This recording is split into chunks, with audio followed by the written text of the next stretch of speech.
Hi, it's Derek again, and I'm just going to show you how to record some height or weight um, or respiratory parameters. Okay, so this is really straightforward. We've got a patient here, and we want to record their height and weight, and maybe check their BMI or their waist.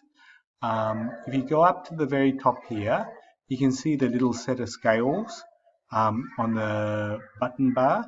And if you click on that, it'll come up with a dialog box that gives you an indication for gives you a list of past readings for heights and weights, and a space where you can enter the details for this person. So let's say you've gone and checked Mr. Patient's height and weight, and you found that actually it's not 169 centimeters, it's 170. You can put 170 here, and you can put their weight on there. So the last weight was 116, and he's lost quite a bit of weight since 2011. Maybe he's 95 kilograms, and that'll automatically calculate their body mass index.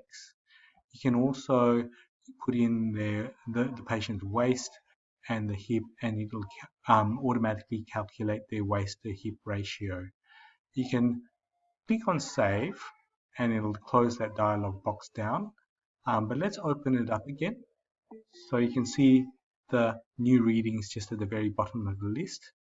There's also there's also a function here which shows their height and weight and body mass index on a graph.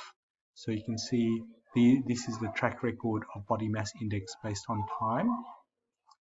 You can check their weight, and you can see that this person's been very up and down in terms of their weight measurements. But this is particularly good for pediatric patients to see whether um, they're likely to be um, uh, following their decentile chart. And then the next thing I wanted to show you was inputting their respiratory data. So the patient, let's say the patient's had some spirometry done. It's very important to make sure that they have their height so that you have good normal ranges for spirometry.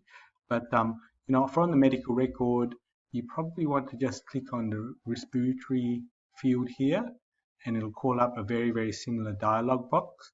And in this, you can put in their peak flow, FEV1, FVC, both pre and post bronchodilator.